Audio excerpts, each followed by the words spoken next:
Jim Rome takes on sports. I will always have a complicated relationship with this game, but people evolve. So do sports. Do not make me regret this. Do not make me devolve back to that guy that so many clones wish that I still was. And do not embarrass the entire country. Now, I can go back. I can get there fast. Lose tonight, and you got a real problem. Do not blow it. The Jim Rome Show podcast. You've been warned. Follow and listen on your favorite platform. This Jocks 94.5 podcast is brought to you by Millennium Satellite and Video. Log on to msvnow.com. TV excellence everywhere. That's Millennium. McElroy and Cubelic in the morning starts now. Welcome back in. McElroy and Cubelic in the morning. Hour number 3 underway. 9 a.m. Wednesday, July 15th. We will be live at SEC Media Days all next week, but ACC Media Days begins today. We've spent some time on it. We'll spend more time on it here in just a moment.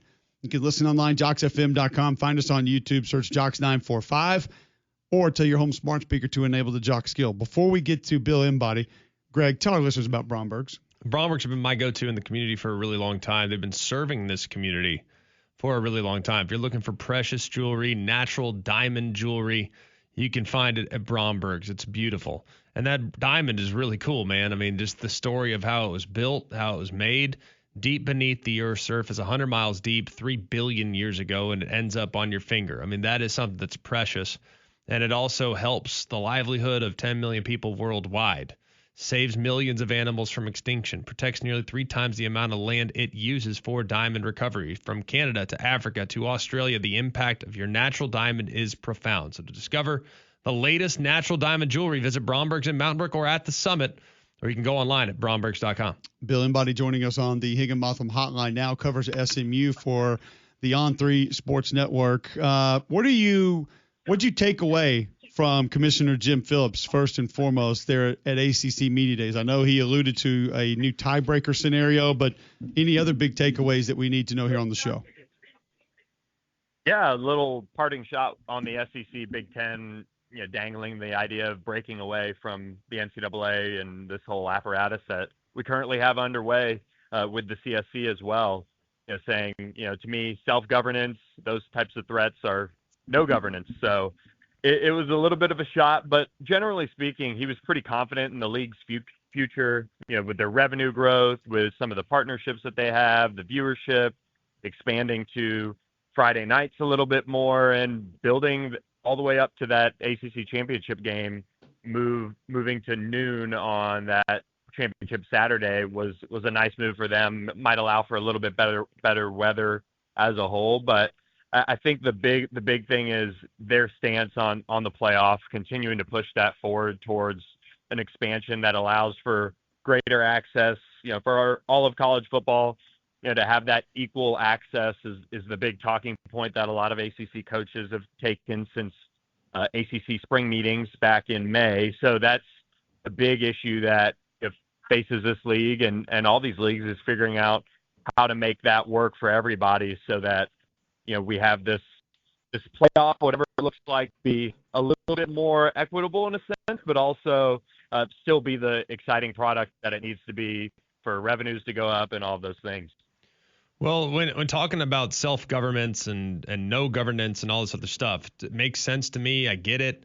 Help me understand what Jim Phillips would do in describing what a perfect world for college football in the future looks like.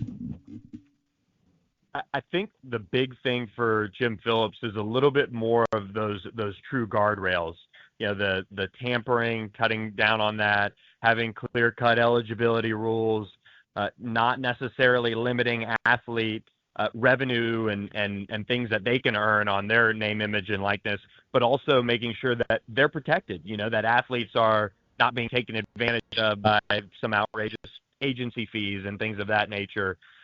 It just seems like we're in a space right now, and I think he described this perfectly, where there really is no ability to restrict yourself from just spending and trying to push the envelope, whether it be tampering, whether it be challenging something in court, whether it be committing millions of dollars to something that most of these athletic departments don't necessarily have. I mean, it seems like every week a new report comes out about a school coming off of the fiscal year that is down even worse than it was prior to this past year with the spending that goes on in college sports. And, I look at it as investing, but also it can be a little bit of reckless spending when some of these schools haven't been able to muster up some of the return that you would hope at this point. So I see Jim Phillips just trying to push things towards a little bit more of a reasonable approach rather than a reckless approach. Let's shift gears and talk a little bit more actual football on the field. We've been debating who maybe number 2 in the ACC should be. SMU has been one of those teams. Outside quarterback, what would be your main selling points for the Mustangs being the second best team in the league heading into this season? I would say the improvement of the secondary, at least coming out of spring ball. This was a secondary that ranked, and a defense as a whole defending the pass, that ranked, I think, in the bottom 3 of college football last year. And it was really weird because they would give up these 3rd and 26s or 4th and 26s, and it seemed like it would happen every other game. And they'd give up, these 50-yard chunk plays, and obviously that has an impact. But it was not necessarily what we've seen out of SMU's defense in the past. They've generally been able to limit explosive plays. Now, part of that is they didn't generate as good of a pass rush as they have in the past. But I do think some of the pieces they added in the secondary, as well as some of the younger talent coming up, will help them improve that pass defense a good bit. They added Texas A&M transfer Javon Thomas. They added USF nickel Jarvis Lee, as well as UTSA safety Jimmy Wyrick. Those 3 are really key newcomers in the secondary, and then they have returners like Marcellus Barnes at corner, who they feel good about. Tyron Polley had 2 interceptions last year as a true freshman that they really like him a lot. And then Lamadrick Spencer is a really good player at nickel. So they feel like that whole group is reworked and probably in a better position to at least get that pass defense up into maybe the upper half. And if that were to happen, that is a huge step forward. You would have seen a lot of changes to SMU's record if they could have just gotten even inside the top 100 last year. But they had some things go against them, and it didn't happen. So they'll look to certainly improve that this year. I think they will. Well, looking at what they've done offensively, I mean, you got to love their offense. You referenced the defense's challenges. I'd be surprised if they weren't a little better there. But the one thing I'm curious about is Kevin Jennings. Like, I love him. I think he's really talented. I do think fundamentally there's things to clean up, but they haven't really been cleaned up in 2 years. Like, there's still a little too much retreating in the pocket, a little too much one hand on the ball. Like, he can make plays. I'd also like to see him use the legs a little more too. You know what I mean? Like, I think it's in there. He just doesn't really do it as much as I think he could. So what's a reasonable expectation for his growth this year and kind of limiting some mistakes and maybe cleaning things up fundamentally? Yeah, I was just talking 2 days ago with De'Ara King, the quarterbacks coach at SMU, and one of the things he mentioned was getting those fundamentals a little bit more in order. Just looking at some of Kevin Jennings' really impressive throws. I mean, arm talent wise, he's special. You could see it in some of his off-schedule throws, but you can also see it when he really sets his feet.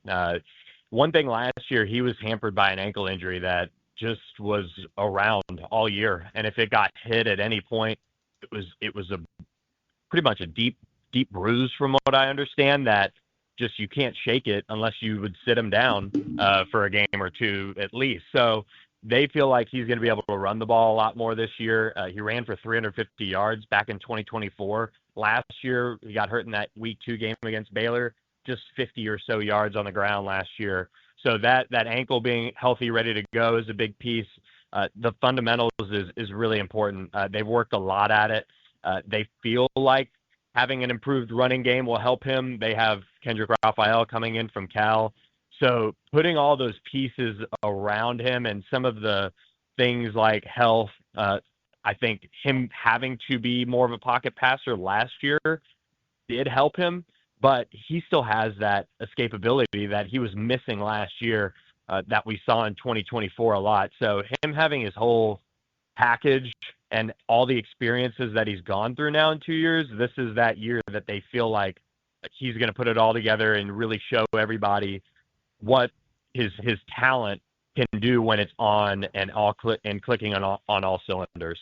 If SMU is not the clear 2 in the league, or even if you think they are 2, who's either knocking on that door or on that doorstep for you behind Miami? I look at Louisville. Louisville if they hit on Lincoln Kienholz coming over from Ohio State, I still maintain that's one of the best rosters in this league, just talent-wise. You look at what they have at the skill positions each year, both on offense and defense. Jeff Brom at least has talent at quarterback. I wasn't a huge Miller Moss guy last year, but I think he's got somebody who can do some things that he certainly hasn't had in a minute with Lincoln's ability to be able to run around. But they have Isaac Brown. They have one of the best running backs in all of college football back. They went out and addressed some of the key spots they needed to upgrade on defense. They have guys in the trenches. They have players on the secondary that have length and size and athleticism. The problem has been putting it all together. They've either got hit with injuries last year, or I think there were some culture things with some of the guys they brought in through the portal. This is the year that Jeff Brom, I think, needs to show why he was so highly sought after last year, and he's kind of always talked about in that way. But they lose games that with that roster they shouldn't. So if they hit on Lincoln Kienholz, he's my they're my number 2 in the league. That's the one that stands out to me. And then behind that, I mean, you could see it be Virginia. You could see it be Virginia Tech. I mean, that's a trendy kind of thing to say. But then you have teams like Pitt and NC State that have talent at quarterback. And having a good quarterback is really where it starts for me with a lot of these discussions. Is there a team that we're not talking enough about? Like, I keep kind of going back to NC State. I keep going back to a Virginia Tech because everything's so new. Is there a team that you think is probably universally flying under the radar within the league that could be problematic? I think Cal. I'm a big Tosh Lapoy fan. His experiences leading up to this job just scream to me that he's going to have a lot of success. They're doing it on the recruiting trail at levels that Cal hasn't seen before. But I think having somebody kind of similar to the Mario Cristobal, Brent Keys, so some of these former Alabama assistants that have stepped into head coaching roles, he seems like he's wired the right way to operate that program at a high level. One of the teams that I didn't mention with my number 2 spot, but having a quarterback like Jaron Sagapolitelli is special. He has the ability to put it wherever he wants to. If they hit on some of the help around him, I mentioned Kendrick Raphael going to SMU. That was their nearly 1,000-yard rusher last year. Adam Mohammed comes over for Cal, and they need him to be a big difference maker for them right away as well, and some improvement on the offensive line. But they did have a good transfer class.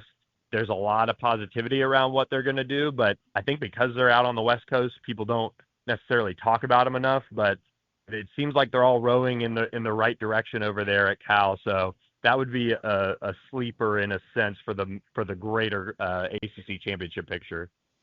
Really appreciate the time today, Bill. Great stuff. Enjoy the conversation. Good stuff on SMU and then just ACC Media Days in general. Look forward to doing it again soon. Anytime, guys. Thanks for having me.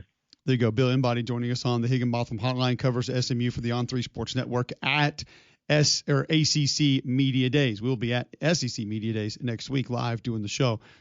A couple things that we mentioned there with Jim Phillips, with the league that have come out. Good, bad.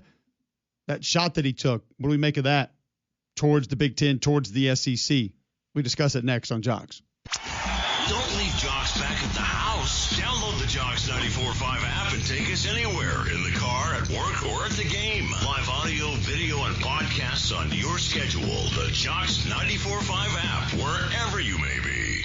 Jim Rome takes on sports. Part of what makes this show is the show within the show. The biggest topic on the show always seems to be the show itself. This is a way to give you clones a way to interact with one another. Yes, we will be going through the chat. Yes, it'll be a part of the program. The only thing that could ruin the show are the old school clones spitting up the same bull crap that they always have. The jungle is out taking names and ready to dominate. Let's get it. The Jim Rome Show podcast. Follow and listen on your favorite platform.